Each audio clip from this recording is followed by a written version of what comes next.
Right, as you guys saw a couple of days ago, we talked about how Nigel Farage did that massive video going to Grants Grove and essentially storming into the hotel to find some illegal immigrants. And so that was actually obviously a massive. They had got a lot of reaction from social media. The mainstream media completely ignored it.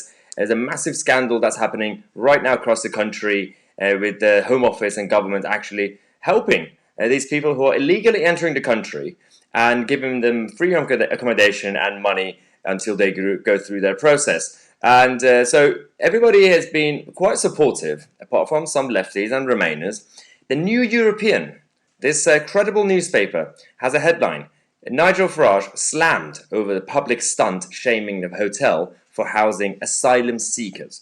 So firstly, the headline makes you think that Nigel Farage has been slammed by the public. When you look at the actual details, essentially at the end it says, the Bronx Grove Liberal Democrats spokesperson Sam Evans accused him of a whipping of hatred in the local community. Now, guess what? Because Sam Evans says these people are not illegal migrants and are legitimately housed in our local area whilst waiting a decision on their status. No, initially they are illegal migrants, whether you like it or not. Well, if they go through the process, then yes, they have to wait for the decision.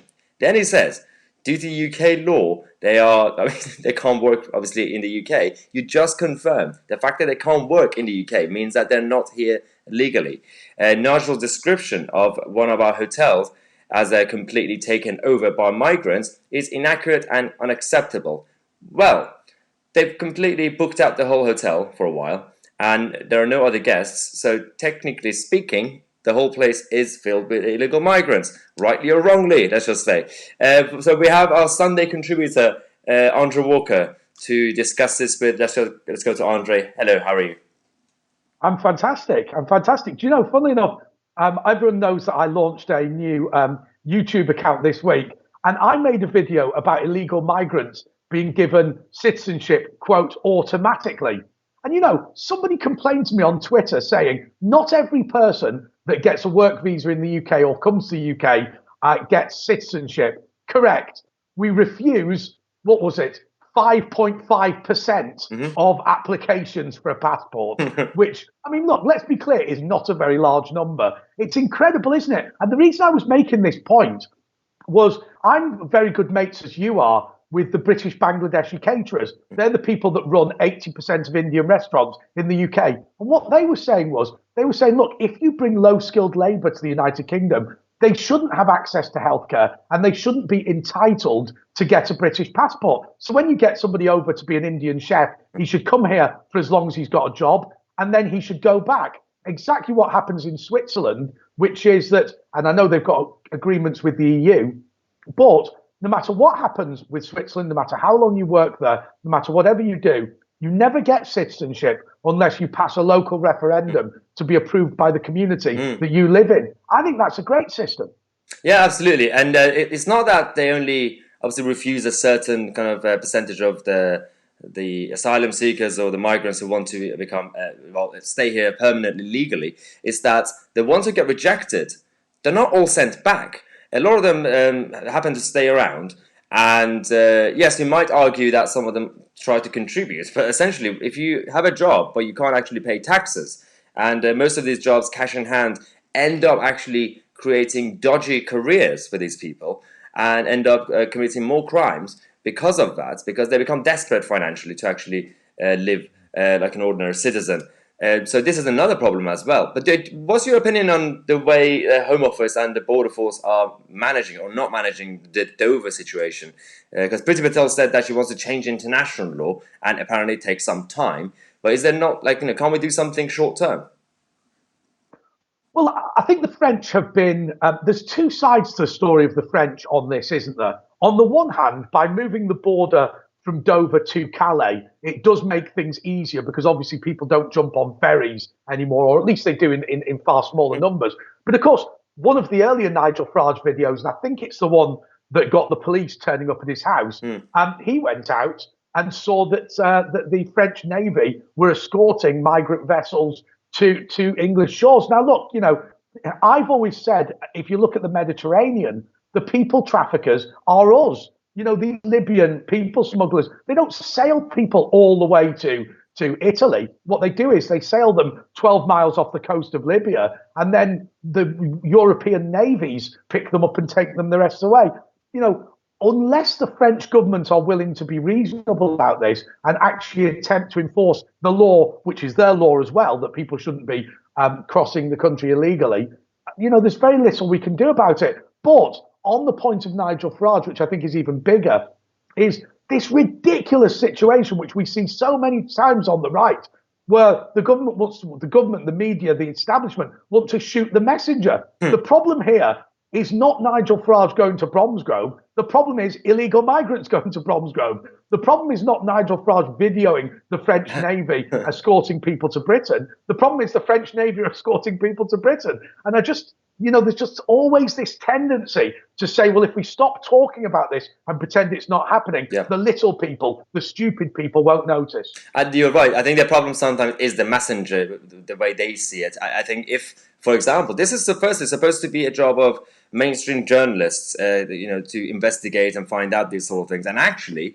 if this, instead of Nigel Farage, you had, you know, a credible mainstream journalist and reporter with a team, whether it's, you know, Newsnight or whatever they are. I was going to, well, credible Newsnight. Credible? And actually, what are you talking about? I know, exactly. Credible. On the whiskey. Yeah. But if they had done that, if it was the BBC or Sky or something like that, especially Sky because they're good at campaigns, reporting stuff, then the pressure would have been a lot bigger on society and government, so that the other mainstream journalists and people out there, including Remainers and lefties, would have been forced to accept that this is a problem. But right now, because Nigel Farage did it, they don't care about the message. They just say, and in fact, they're defending them. They say, you know, just like what the New European said, they're not illegal migrants. I mean, what?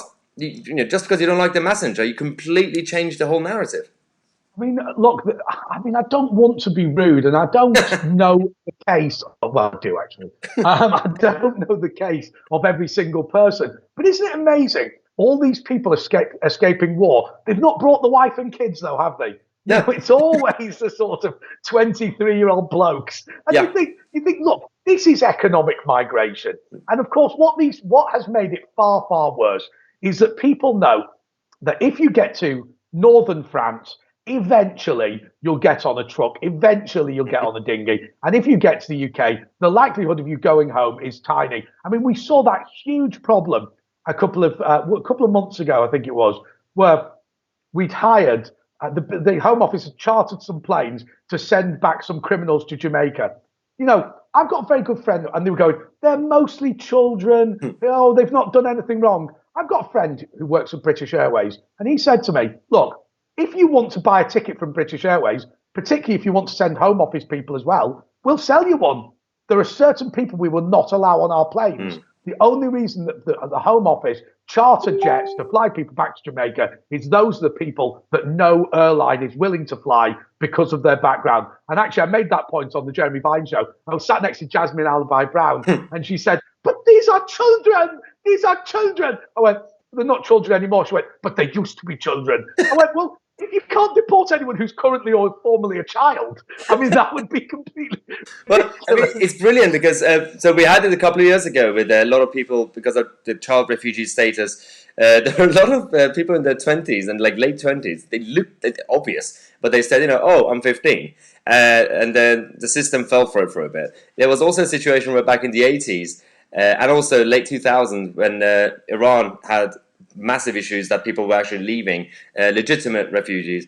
And there were some people from North Africa looked very different. They did not look Iranian, but they said, we're Iranian, we come from Iran. I'm like, yeah, sure. So I don't understand it. I mean, it's ridiculous. The whole thing is... Of course, the big danger with the child refugee thing is there is a presumption they are child refugees. And of course, I mean, I'm often critical of social workers, but what happens is they get called for blokes who are obviously 35, and before they can identify that they are 35 legally, they have to put them in foster homes.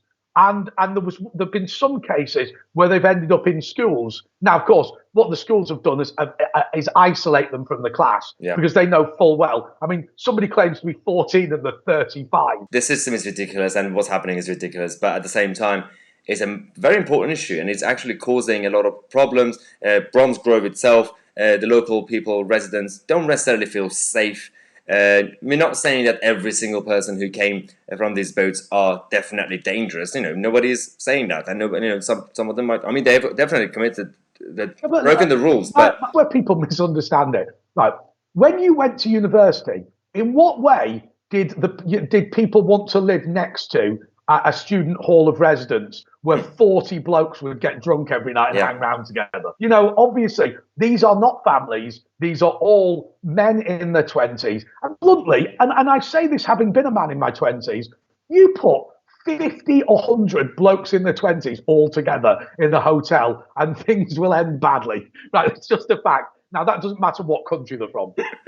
Brilliant. So I mean, it's an obviously ongoing issue, and again, Priti Patel is saying the right things, but we need action. Home Office has been complacent, so on this channel we'll keep it posted. And actually, Andre, on your channel as well, your new channel, you're talking about all these bigger issues and everything else. And where can they find you? I'm going to put the link on the screen anyway. But what's your YouTube name? I know I've said this before, so it's Andre JP Walker, Andre JP Walker. I've got to say to the Maya Tuzi followers who joined me this week, I've now got over 4,000 subscribers, which has been phenomenal. It's all of you guys, and they've been so supportive. The number one piece of feedback is stop shouting at the camera. I'll try and do that. But Maya, as you know, I shout in real life. Right? So I mean, it's just authentically me. But yeah, we're talking about loads of issues. The videos are normally 3.5 minutes, just a couple of bullet points on what's going on that particular day. Yeah, I'll put the link in the description and on the screen as well. And thanks again for watching. Don't forget to subscribe, become a member, support the channel. I'm Maya2C, and that's Andre Walker. We'll see you guys. Actually, no, we're going to see the members of the channel in the weekly Sunday video podcast after this at 8 p.m. So make sure to tune in. And if you're not a member, become a member. Mike, can I interrupt you there and just say, this video podcast, everybody that's on board with it is really, really enjoying it. Because obviously of the YouTube rules, there's a lot of things that we can't discuss on the public channel that we can. And to be honest with you, what is it, £4 or £5 a month or something? I just have it rolled into my YouTube subscription. I think it's well worth it. And as I say, because obviously of the adverts on here, we can't talk about everything, but on there we can do whatever we want. And it's much, and I always get a drink out as well, to be totally honest. Brilliant. Well, thanks again for coming to the show. We'll see you guys in the video podcast.